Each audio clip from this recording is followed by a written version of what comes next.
أما بعد فإن خير الحديث كتاب الله وخير الهدي هدي محمد صلى الله تعالى عليه وآله وسلم وشر الأمور محدثاتها وكل محدثة بدعة وكل بدعة ضلالة وَكُلَّ ضَلَالَةٍ فِي النَّارِ أعوذ بالله السميع العليم من الشيطان الرجيم من همزه ونفخه ونفثه بسم الله الرحمن الرحيم فاسألوا أهل الذكر إن كنتم لا تعلمون رب اشرح لي صدري ويسر لي أمري واحلل عقدة من لساني يفقهوا قولي فبشر عبادي الذين يستمعون القول فيتبعون أحسنه أولئك الذين هداهم الله وأولئك هم أولو الألباب۔ اللہ پاک کی حمد و ثنا کے بعد خاتم النبیین سید المرسلین امام الانبیاء محمد الرسول اللہ صلی اللہ علیہ وسلم کی ذات گرامی پہ کروڑوں درود و سلام۔ معزز سامعین و محترم حاضرین، علم اللہ پاک کی صفت ہے اور ایک نور ہے، اور جہاں علم سے گمراہی کی تاریکیاں چھٹ جاتی ہیں، وہاں ایک صاحب علم کی چشم بصیرت بھی روشن ہوتی ہے، اور صاحب علم بذات خود روشن نہیں ہوتا بلکہ وہ ایک نور کا، علم و معرفت کا ایسا مینار، بیکن جو کہ اطراف و اکناف کو بھی روشن کر دیتا ہے۔ تو رسول اللہ صلی اللہ علیہ وآلہ وسلم نے اس علم جو کہ اللہ پاک کی صفت بھی ہے اپنی امت کو رہنمائی فرمائی متعدد آپ نے فرامین میں، اور قرآن حکیم میں بھی اللہ تعالیٰ نے اپنی اس صفت کا بڑے عجیب انداز سے ذکر فرمایا ہے۔ مختلف آیات بینات ہیں۔ قُلْ هَلْ يَسْتَوِي الَّذِينَ يَعْلَمُونَ وَالَّذِينَ لَا يَعْلَمُونَ، کہہ دو اے میرے پیغمبر صلی اللہ علیہ وسلم، کیا پڑھے لکھے اور ان پڑھ برابر ہو سکتے ہیں؟ یہ استفہام انکاری ہے کہ ہرگز برابر نہیں ہو سکتے۔ جس طرح کہ رات دن، اور اسی طرح ایک اندھا اور نابینا، اسی طرح ایک جاہل اور عالم، وہ بھی ایک جیسے نہیں ہو سکتے۔ تو یہ بات اس سے بھی عیاں ہوتی ہے کہ اللہ کی ساری مخلوق، جس میں اللہ پاک نے صرف ان اہل ایمان کو پرومیننٹ، یعنی معاشرے کے نامور اور معزز باوقار جو مرجع خلائق ہوتے ہیں لوگ، ان کا ذکر فرمایا ہے کہ یرفع اللہ الذین آمنوا منکم والذین اوتوا العلم درجات، اللہ پاک اہل ایمان میں سے جو تم اہل ایمان ہو ان لوگوں کے درجات کو بلند کرتا ہے جو کہ علم و عمل سے مرصع ہے، مزین ہیں۔ تو جتنا زیادہ علم ہوگا، حقیقی علم، اتنا ہی انسان اللہ کی زمین پر قیمتی ہوگا، اتنا ہی باوقار ہوگا، اور اتنا ہی وہ اہل دنیا کے لیے منفعت بخش اور فائدہ مند ہوگا۔ اس لیے کسی شاعر نے یہ کہا تھا کہ علم کا مقصود ہے پاکی عقل و خرد، اور فقر کا مقصود ہے عفت قلب و نگاہ، اور جو علم کی روشنی سے بے بہرا ہے، نہ آشنا ہے، وہ اللہ کی معرفت سے بھی بیگانہ ہے۔ اللہ کی پہچان، اللہ کی وحدانیت، اس تک اس کی رسائی ممکن نہیں۔ فَاعْلَمْ أَنَّهُ لَا إِلَٰهَ إِلَّا هُوَ۔ اللہ پاک نے یہ پہلے فرمایا کہ جان لے، اے انسان جان لے کہ اللہ ایک ہے۔ اب اللہ ایک ہے سے پہلے جان لے، یہ پہچان لے اللہ کی معرفت، تب تو توحید کے حقیقی تقاضوں کو پورا کر سکے گا اور اللہ کی معرفت تمہیں حاصل ہوگی۔ وگرنہ پے علم از چوں شمع باعث گداخت کہ بے علم نتواں خدا را شناخت، کہ وہ اپنے آپ سے بھی بیگانے ہیں، اللہ سے تو ہیں ہی، یہ بھی پتہ نہیں فکرو کا فی کا یکفی کا، کہ اگر تیرے اندر عقل و خرد ہوتی اور حقیقی علم میں وہی اللہ نے کچھ عطا کی ہوتی یا آپ کے اندر ہوتی، جو کہ قیامت کے دن تو اس بات کا حسرت برے الفاظ سے اظہار بھی کرے گا، لو کننا نسمع او ناقل ما کننا فی اصحاب السعیر، کاش کہ ہم سنتے اور ہم پھر سوچتے اس پر، حقیقی علم حاصل کرتے تو ہم آج اصحاب السعیر میں سے نہ ہوتے، گناہ گاروں میں۔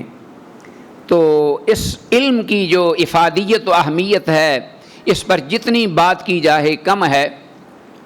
بس یہ ذہن میں رکھنا ہوگا کہ انسان اگر اپنی دنیا اور آخرت کو سنوارنا چاہتا ہے تو جس قدر یہ علم ضروری ہے، اسی قدر اس بات کی بھی اہمیت ہے کہ انسان جہالت سے بچے، کیونکہ علم کی ضد جہالت ہے، اور جہالت دنیا کا سب سے خطرناک اور مہلک مرض ہے، والعیاذ باللہ۔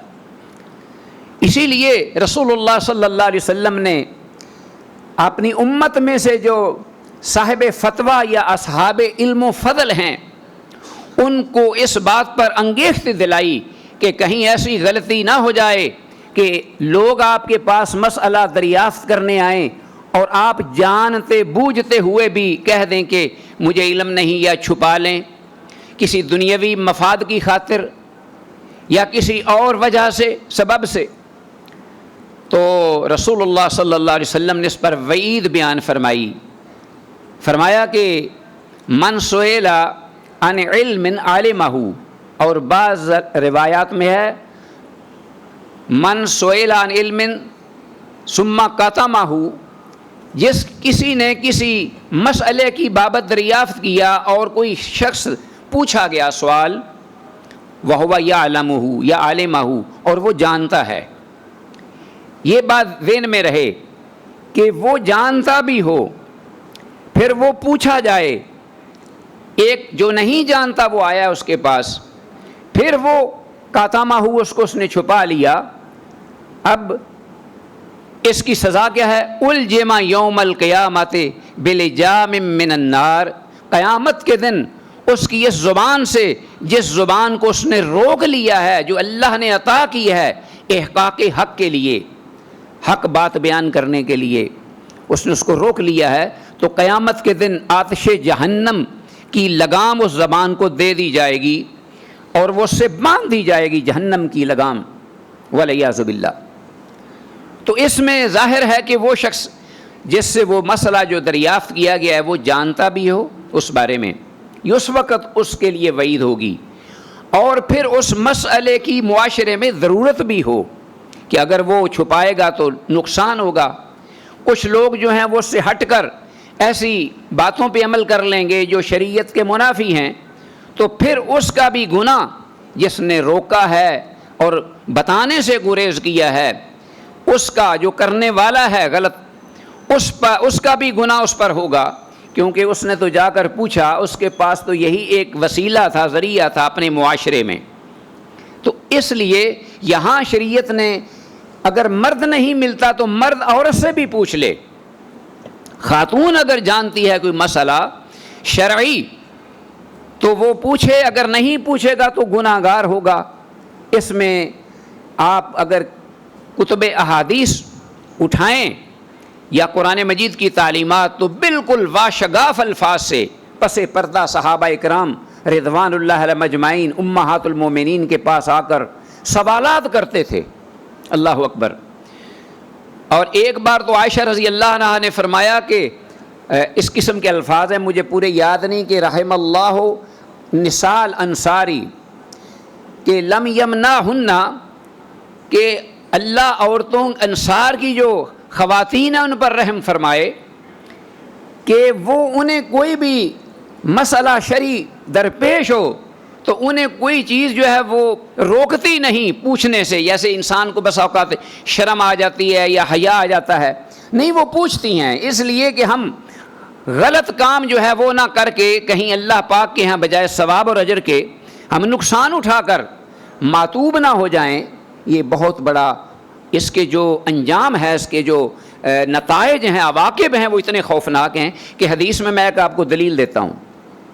سنن ابی داود میں بھی حدیث آتی ہے اور مختلف کتب حدیث میں مختلف الفاظ کے ساتھ سیدنا جابر بن عبداللہ رضی اللہ تعالی عنہما سے یہ حدیث مروی ہے, بڑی معروف ہے, آپ میں سے اکثر و بیشتر جانتے بھی ہوں گے. تو وہ کہتے ہیں کہ کنا فی سفر, کہ ہم ایک سفر میں تھے, غالباً کو جہاد کا سفر تھا, بعض دیگر روایات میں آتا ہے. فاصاب منا رجلا حجر, ہم میں سے ایک شخص جو تھا اس کو ناگہانی کہیں سے کوئی پتھر آیا, اندھا پتھر اس کو لگا. فاصاب راسه فشجہ, اس کے سر کو لگا تو اس پتھر نے اس کے سر کو پھوڑ دیا. مطلب جو اسکن ہے اس سے نیچے وہ چونکہ زخم گہرا تھا, ہڈی کو بھی وہ جو کراس کر گیا ہوگا. تو جب یہ معاملہ بنا تو اب پھر وہ ثم احتلم, پھر اس کو غسل جنابت کی بھی حاجت ہو گئی اس سفر کے دوران. اب وہ لگا ہے اپنے ساتھیوں سے پوچھتا ہے کہ حل تجدون لی رخصتاً, کہ کیا تم میرے لیے کوئی رخصت پاتے ہو, آپ میں سے کوئی ایسا ہے جس کو اس بارے میں کوئی علم ہو کہ وہ مجھے فتویٰ دے سکے, بتا سکے, رہنمائی کر سکے. مجھے تو علم نہیں, میں تو صرف اتنا ہی جانتا ہوں کہ اگر جنابت ہو تو اس کے لیے غسل جنابت ہے, اس کے بغیر وہ نماز ادا نہیں کر سکتا. اور غسل جنابت بھی ایسے کہ ہیڈ ٹو فٹ پانی جو ہے سراپا اس طرح بہائے کہ جسم کا کوئی بال کی جڑوں میں بھی کوئی جگہ خالی نہ رہے. من ترک موضع شعرۃ من جنابۃ فعل بها قضا وقضا فی النار. یہ میں اس لیے باتیں کر رہا ہوں کہ ہمارے بڑے بھی بعض جو ہیں وہ شرم اور خجالت محسوس کرتے ہیں اس قسم کے مسائل پوچھنے سے بھی, اور پتہ نہیں کتنی وہ عبادات اس حالت میں کرتے ہیں کہ جو عبادات قبول ہونا تو کجا بلکہ وہ باطل ہوتی ہیں والعیاذ باللہ. تو اس بارے میں تحقیق کرنی چاہیے. جس طرح ہم دنیا کے معاملے میں قرید کرتے ہیں, کوئی سودا لینا ہو تو جناب جوتے لینا نا, جوتے جو پاؤں پہ پہننے والے ہیں, جوتے جو کسی کو کہہ دے کہ میں تجھے جوتا ماروں تو وہ اپنی ہتک محسوس کرتا ہے, رسوائی. وہ جوتے اگر ہم نے لینے ہوں تو جناب 1 2 3 4 پورے بازار میں جا کر مختلف دکانوں سے ہم نکال کے ہم چیک کریں گے, پھر وہ آپ کو سامنے رکھے گا, پھر قیمت بتائے گا کہ لیدر کا ہے, پیور ہے, کیوں اسی طرح کپڑا ہے, کاٹن کا ہے, کہیں اس میں کوئی ملاوٹ تو نہیں. تو جب پوری طرح وہ مطمئن ہو جائے گا پھر قیمت کا معاملہ آ جائے گا تو پھر وہ خریدے گا. دین کے معاملے میں کبھی ہم نے ایسا کیا کہ جو صاحب اس جگہ پہ کھڑے ہو کے کوئی بات اڑا دیں بس اس ممبر پر کھڑے ہو کے, تو وہ منوان اسی طرح گھر جا کر وہ ایک آنن فانن جنگل کی آگ کی طرح وہ چیز پھیل جائے گی بغیر تحقیق کے. میرے بھائیوں, ہمارا دین یہ اللہ کی پسند ہے, اللہ کا اختیار کردہ ہے, اور اللہ علام الغیوب ہیں. اللہ پاک کا یہ دین یہ فطری ہے دین, یہ دین یہ ہوائیوں میں یا خوابوں خیالوں میں رہنے والا نہیں, یہ عملی دین ہے, پریکٹیکل. ہر چیز جو ہے وہ اس کے پیچھے ایک لاجک ہے, اس کے پیچھے حکمت ہے, اس کے پیچھے فوائد, اس کے نتائج ہیں, ثمرات ہیں, عواقب ہیں. کوئی بھی چیز جو ہے اس خالق حقیقی نے اس کائنات میں ابس ایون گندے سے گندا, غلیظ سے غلیظ کیڑا بھی سامنے آ جائے گا, تو اگر آپ اس پہ اعتراض کریں گے تو آپ نے اس کو برا بلا تو کہا یا نہیں کہا, خالق حقیقی پر اعتراض آ جائے گا. اللہ پاک نے فرمایا ربنا ما خلقت ھذا باطلا سبحانک فقنا عذاب النار. تو اب یہ کوئی بھی چیز ابس اور باطل نہیں ہے.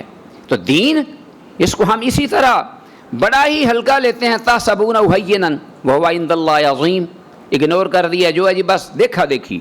میں نے تو جناب یہ نظارے کیے ہوئے ہیں نا وہاں سعودی عرب میں. جب میں طویت الحج میں میری ذمہ داری لگی تو مختلف اجناس نیشنلٹیز کے لوگ، مختلف سوسائٹیز کے اور کمیونٹیز کے لوگ دنیا میں سے آتے ہیں مسلمان.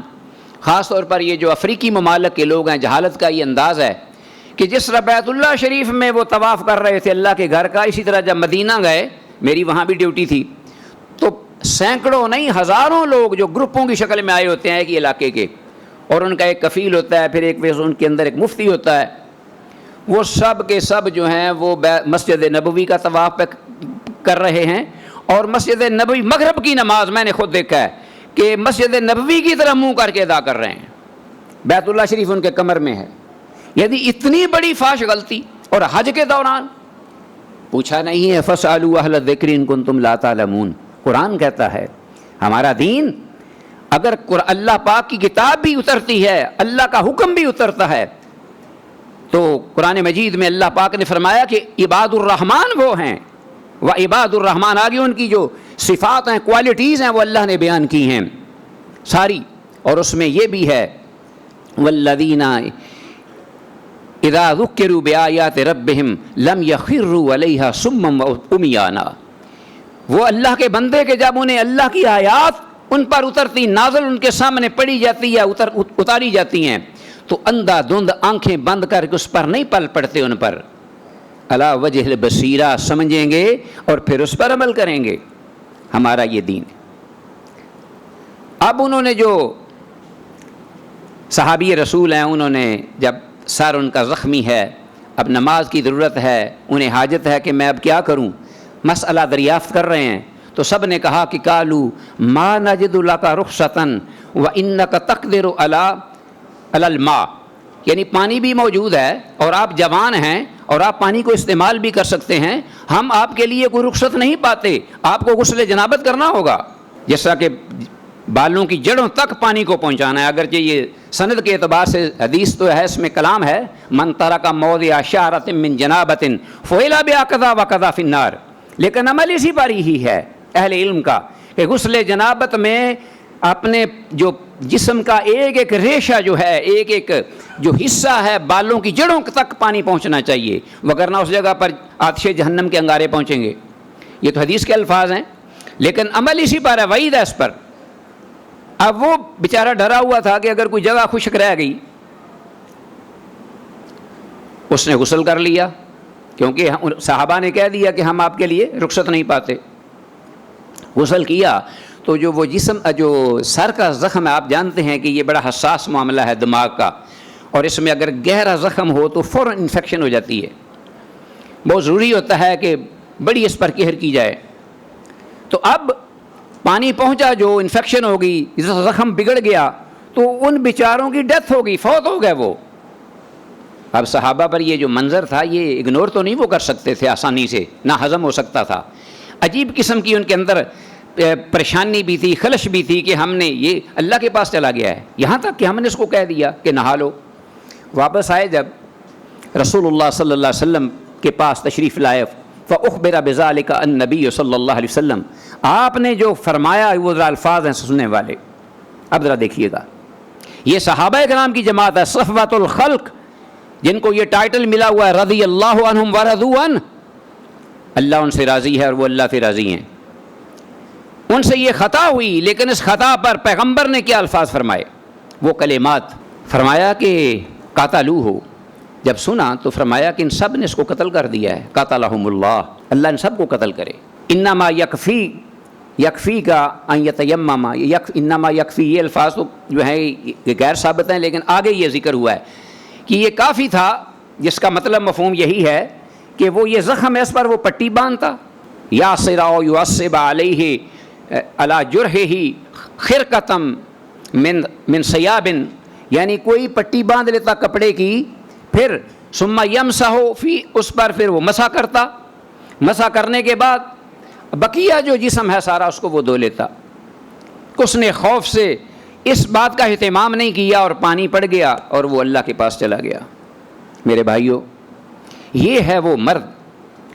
جب آپ نے یہ سنا اور یہ جو آپ نے یہ بات فرمائی تو ساتھ یہ علاج بھی بتا دیا۔ صحابہ کو فرمایا کہ آپ کو علم نہیں کہ اگر وہ جانتا نہیں تھا یا اگر تم نہیں جانتے تو تم پوچھ لیتے، پہلے پوچھ کر، پوچھنے کے بعد پھر آپ فتویٰ جاری کرتے۔ اللہ اکبر۔ فَاسْأَلُوا أَهْلَ الذِّكْرِ إِن كُنتُمْ لَا تَعْلَمُونَ، اس لیے کہ شفاء العی سوال، یہ درماندگی یا بے علمی یا جہالت کا جو مرض ہے، اس کا اصل جو علاج ہے وہ پوچھنا ہے۔ لو جی، یہ سب سے بڑا مرض ہے، اور اس کا اللہ کے رسول نے یہ علاج اس وقت بتایا جب ان کے ذریعے ایک صاحب جو تھے وہ اللہ کے پاس چلے گیا، ان کی وفات ہو گئی۔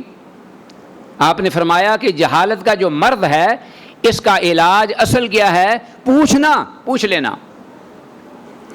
تو میں اپنے جو اصحاب علم، اپنے جو ساتھی ہیں یا اپنے بھائی یا اپنے بزرگ جو بھی حاضر ہیں، میں ان سے یہ ریکویسٹ کروں گا کہ اس بارے میں علمی مجالس جو کہ سوال جواب کی ان کا اہتمام زیادہ کیا کرو۔ یہ دروس ان کی افادیت ضرور ہے، لیکن دروس اور یہ جلسے ان سے کہیں بڑھ کر اس بات کی اہمیت ہے کہ ہفتہ میں 1 یا 2 بار جو ہے جو صاحب علم ہیں وہ سوال جواب کی نشست اس کا اہتمام کریں مسجد کے اندر۔ آپ کو علم ہے کہ جبریل الامین یہ رسول اللہ صلی اللہ علیہ وسلم کا طریقہ تھا، یہ اللہ پاک کی مرضی اور منشا تھا دین کو سیکھنے کے لیے۔ جبریل الامین ایک انسانی شکل میں آئے تھے۔ حدیث جبریل بڑی معروف ہے، مختلف صحابہ سے مروی ہے۔ عمر بن خطاب رضی اللہ عنہ سے معروف حدیث، ہم سب سے پہلے کتاب الایمان میں آغاز محدثین اسی حدیث سے کرتے ہیں، حدیث جبریل سے۔ اس میں سارا کو یہی بتایا گیا ہے کہ جبریل الامین انسانی شکل میں، جیسے بعض روایات میں دہیہ قلبی کی شکل میں رضی اللہ عنہ میں آئے، بیٹھ گیا دوزانو رحمت للعالمین کے سامنے اور سوال کرنے شروع کر دیے۔ اور سوال بھی پیغمبر پاک صلی اللہ علیہ وسلم سے سوال کیے اور صحابہ کی موجودگی میں کیے۔ سب سے پہلے اخبرنی، ہاں جی، عن الایمان، اخبرنی عن الاحسان، اخبرنی عن الاسلام، اخبرنی عن الساعہ، ایمان کے بارے میں، اسلام کے بارے میں، احسان کے بارے میں، اور اسی طرح کچھ قیامت کی نشانیوں کے بارے میں۔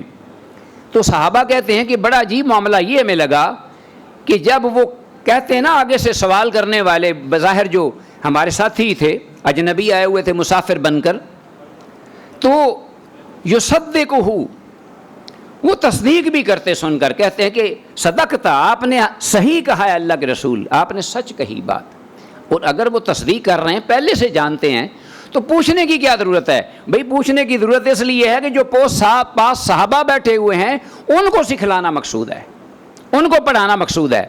جیسا کہ آخر حدیث کے آخر میں یہ الفاظ ہیں کہ جب حضرت عمر رضی اللہ عنہ فرماتے ہیں کہ فلبثت ملیا، میں کچھ دیر وہاں ٹھہرا، یا بعض روایات میں ہے کہ چند دن بعد رسول اللہ صلی اللہ علیہ وسلم نے ہمیں یہ فرمایا کہ اتدرون من السائل، تم جانتے ہو کہ وہ سائل کون تھا جو آگے آپ کے سامنے بیٹھ گئے تھے؟ آگے شدید بیاض الثیاب شدید سواد الشعر، بڑے خوبصورت کپڑے پہنے ہوئے اور سیاہ بال۔ تو فرمایا اللہ و رسول عالم، فرمایا کہ جبریل اتانی لیعلمکم دینکم، یہ جبریل تھے تاکہ تمہیں تمہارا دین آگے سکھلائیں۔ کہ صحابہ کو دین کی تعلیم دینے کے لیے جو انداز اپنایا گیا وہ تھا سوال جواب کا۔ جبریل پوچھ رہے ہیں، رحمت للعالمین جواب دے رہے ہیں، اور جبریل ساتھ تصدیق کر رہے ہیں۔ تو جی اتنا اتھینٹک طریقہ ہے یہ، اور بڑا دلچسپ بھی ہے۔ اس میں کلاس میں آدمی بور نہیں ہوتا۔ تو اس لیے یہ جو جہالت ہے اس کا مرض یہ ہے کہ پوچھنا۔ مجھے میرے سامنے ایک واقعہ آیا ہے، میں آپ کو گوش گزار کر کے اس کے پہ اپنی بات کو لپیٹتا ہوں کہ اتنی اہمیت ہے اس کی پوچھنے کی کہ اس سے انسان کتنے بڑے بڑے نقصانات سے بچ جاتا ہے، اور اگر نہ پوچھے اس کی خواہ نیت اور ارادہ درست اور صحیح ہی کیوں نہ ہو، وہ کتنے بڑے بڑے نقصانات اٹھا لیتا ہے۔ اب دیکھو، میں نے یوٹیوب میں ہی میں نے دیکھا کہ کسی پاکستان کے علاقے میں ہی ایک علاقہ ہے، اس میں وہاں مجمع لگا ہوا ہے عورتوں کا، لوگوں کا، بچوں کا، بھیڑ ہے بڑی، اور ایک جوہڑ ہے گندا سا، اس میں پانی کیچڑ کا سا پانی، اس میں میں نے خود دیکھا کہ وہ ایک جانور کچھوا ہے، کچھوا، اس کی جو ہے پوجا کے لیے اور اس کی سے شفا کے لیے وہ آ رہے ہیں لوگ، بھیڑ لگی ہوئی ہے۔ جب مؤذن کہتا ہے نا حی علی الصلاۃ حی علی الفلاح، آؤ فلاح کی طرف، آج وہ کامیابی کی طرف، اللہ ندا کر رہا ہے.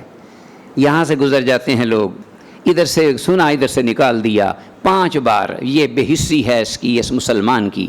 لیکن ایک عام اجاڈ انسان، وہ جو تھا نا جس نے جوہر پہ قبضہ کیا ہوا تھا، وہ مال بنا رہا تھا. بڑے نذرانے آ رہے ہیں کچھوے میاں کے نام، اور نام کیا ہے؟ کچھوا بابا. اب مجھے سمجھ نہیں آئی کہ کچھوے کی تعظیم کے لیے بابا لگایا گیا ہے کہ بابے کی حرمت کے لیے کچھوا ساتھ لگایا گیا ہے. جانور ہے، پانی کا جانور، جوہر کا. اللہ نے اس کو جس مقصد کے لیے پیدا کیا ہے وہ مقصد ادا کر رہا ہے. اے انسان، جس مقصد کے لیے تو پیدا ہوا ہے، وما خلقت الجن والانس الا لیعبدون، کبھی غور کیا ہے کہ میں نے اس مقصد پہ کبھی اپنا میں نے سوچا تک بھی ہے کہ ابھی روح نکل جائے گی، موت کا تھپیڑا آئے گا تو پہلا حساب و کتاب جاری ہوگا میرا، بس دیکھا دیکھی. قرآن کہتا ہے ولا تقف ما لیس لک بہ علم ان السمع والبصر والفؤاد کل اولئک کان عنہ مسئولا، کہ جو بھی آواز آئے اس پر نہ پل پڑا کرو. ہمارا دین اجازت نہیں دیتا کہ جی یہاں کچھوا ہے اس کے اوپر اللہ لکھا ہوا ہے. یہ دیکھو ایک اور بات، بھئی اگر اللہ لکھا بھی ہوا ہے تو یہ اللہ کی وحدانیت اور معرفت کی ایک پہچان ہے کہ اللہ معبود برحق ہے، اس کی طرف آؤ تاکہ کچھوے کو معبود بنا لو. گھوڑوں کو جانوروں کے نیچے سے گزرنا شروع کر دو. اللہ نے ان کو بنایا والخیل والبغال والحمیر لترکبوها وزینا وَيَخْلُقُ مَا لَا تَعْلَمُونَ. حق تعالیٰ نے یہ ہمارے لیے اونٹ، یہ خچر، یہ گھوڑے، یہ مویشی، یہ جانور ہماری خدمت کے لیے بنائے، اور ہمیں ہماری پیشانی کو اپنی ذات کے لیے بنایا. لیکن ہم نے اللہ کو تو اگنور کر دیا. بدوی سے کسی نے پوچھا نا کیف عرفت ربک، اپنے رب کو تو نے کیسے پہچانا؟ تو جنگلوں میں رہا ہے، تجھے کچھ بتانے والا نہیں ہے. تو اب دیکھیے اس کی بصیرت. ایک تو وہ ہیں جو کسی کے کہنے پہ کچھوے کو، سندھ کے اندر مگر مچھوں کا ایک معاملہ ہے بڑا. مگر مچھ ہیں جناب، وہ شفا دیتے ہیں. کو غلیظ ترین دنیا کا جانور، غلاظت کھانے والا اور خوفناک ترین سمندر کا درندہ اسے کہتے ہیں. اللہ اکبر. اس کو جناب جا کے نذرانے دے رہے ہیں. اور جو اوپر بیٹھے ہوئے ہیں وہ ان جانوروں سے بھی بڑھ کر بے دین اور بدعمل اور گندے اور غلیظ، کہ ان کی شکل نہیں دیکھی جا سکتی. اور خلق خدا ہے کہ پل رہی ہے. پری اسلامک پیریڈ، اس ایران کا حال تو آپ جانتے ہیں، آتش پرست مجوسی، کہ وہاں کا جو بادشاہ ہوتا تھا وہ اپنی بچیوں سے بھی نکاح کر لیتا تھا، شادیاں کر لیتا. یہ جہالت کی انتہا تھی.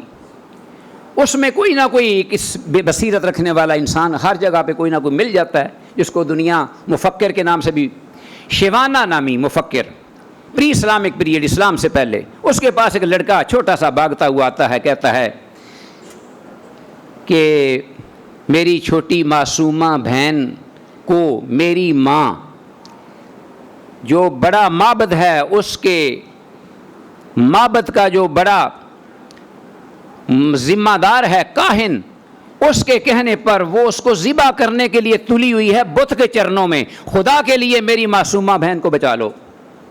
اس کو کچھ امید تھی کہ یہ کچھ تھوڑی سی سوجھ بوجھ رکھتا ہے یہ شیوانا.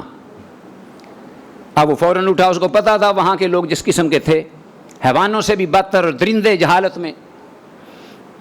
اٹھا اور بھاگا وہاں مندر کی جانب. دیکھا عجیب تماشا ہے، لوگ خلق خدا اکٹھی ہے، عورتیں، مرد، بوڑھے، بچے، جوان، ہر قسم کے. اور بڑا جو ہے وہ کاہن ایک بڑے فخر سے بت پر برجمان ہے، ایک پتھر پر، بڑے بت کے پاس. اور اس کی ماں ایک چھری ہاتھ میں لیے لہرا رہی ہے، اور بچی کی اس نے آنکھیں اور اس کے پاؤں ہاتھ باندھے ہوئے ہیں. لیکن آگے جاتی ہے، اس کو چومتی ہے، تھر تھراتی ہے، پھر پیچھے ہوتی ہے، بڑبڑاتی ہے، پھر آگے ہوتی ہے. چھری مارنے یا ذبح کرنے کا حوصلہ نہیں، پھر پیچھے ہوتی ہے. ایسے پاگل ماں، اپنی جگر گوشہ کو کہا جائے کہ اس کو ذبح کرو. یہ ہے جہالت. یہ جہالت کے عواقب ہیں جو ہم دیکھتے ہیں اپنی آنکھوں سے. اب اس نے یہ محسوس کر لیا کہ ماں کو تو اپنی جان سے بھی زیادہ عزیز ہے بچی، لیکن اس بڑے کاہن کے کہنے پر اور بڑے بت کی خوشنودی پر مندر کے کہا اس نے یہ کہ اگر تو اپنی پیاری سے پیاری چیز قربان کر دے گی تو عظیم بت جو ہے مندر کا وہ خوش ہو جائے گا اور بقیہ زندگی تیری ساری خوشحالی میں اور سکون میں اور خوشیوں میں بندر جو ہے بت بھر دے گا. یہ یعدہم ویمنیہم وما یعدہم الشیطان الا غرورا، یہ اس کو دیا گیا، ڈوز دی گئی اس عورت کو. اور اگر نہ ہوا تو بڑا بت تجھ پہ ناراض ہو کے تیری زندگی کو جہنم بنا دے گا. اس نے یہ کرنا ہی تھا کہ شیوانہ آ گیا، اس نے دیکھا ماں کی حالت، وہ ہوش و حواس کھوئے بیٹھی، کہتی ہے کہ آخر اے میری بہن تو یہ کیوں کر رہی ہے کام؟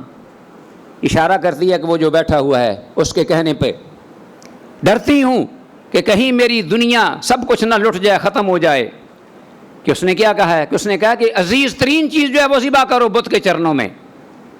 شیوانہ کہتا ہے کہ تو میری بہن تو یہ عزیز ترین چیز تو اس کے چرنوں میں ذبح نہیں کر رہی، تو کچھ اور کر رہی ہے. اگر تیری زندگی میں کوئی عزیز ترین چیز ہے تو یہ بیٹھا ہوا کاہن ہے بت کے اوپر، جس کے کہنے پر تو نے اپنی جگر گوشہ کو بھی چھری سے ذبح کرنے کے لیے تیار ہو گئی ہو. پیارا تو وہ ہے تجھے بچی سے بھی، جس کے کہنے پہ تم اس کو مارنے پہ تل گئی ہو.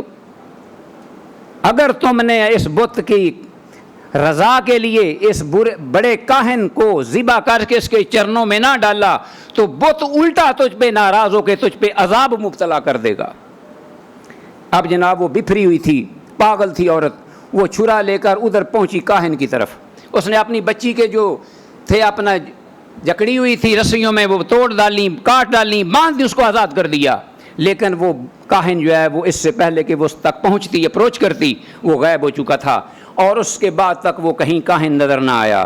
میرے بھائیوں، یہ جہالت کے اندھیرے ہیں. اگر ہم علم و معرفت اور علم وحی سے ان اندھیروں سے بھٹکتے ہوئے اپنے دین و ایمان کو اور مال کو ہم تباہ کر دیں گے، ہم ہوش کے ناخن نہیں لیں گے تو دنیا تو ہمارا مال بھی نہیں چھوڑے گی، ہمارا ایمان بھی نہیں چھوڑے گی، ہماری اولادوں کو بھی تباہ کرنے پہ تلی ہوئی ہے. اور یہ سلسلہ ابتدائے آفر نشر حق و باطل کا چل رہا ہے. ان کثیرا من الاحبار والرہبان لیاکلون اموال الناس بالباطل ویصدون عن سبیل اللہ. لوگوں کا مال کھاتے ہیں یہ رہبان اور احبار. احبار یہودی مولوی تھے اور رہبان عیسائیوں کے مولوی تھے. دین کے نام پر لوگوں کو دھوکہ دے کر ان کے لٹیرے اور ڈاکو ان کے بنے ہوئے تھے. یہ آج بھی ہماری بدقسمتی سے یہ جو قوم ہے، یہ ہماری خاص طور پر کمیونٹی ہے پاکستانی. میں تو جب دیکھتا ہوں کہ ادھر پوجا ہو رہی ہے مگرمچھ کی اور ادھر پوجا ہو رہی ہے کچھوا میاں کی، تو پھر میں اور کیا کہوں، خون کے آنسو ہی رو سکتا ہوں. اللہ ہماری حال پہ رحم کرے. وآخر دعوانا ان الحمد للہ رب العالمین.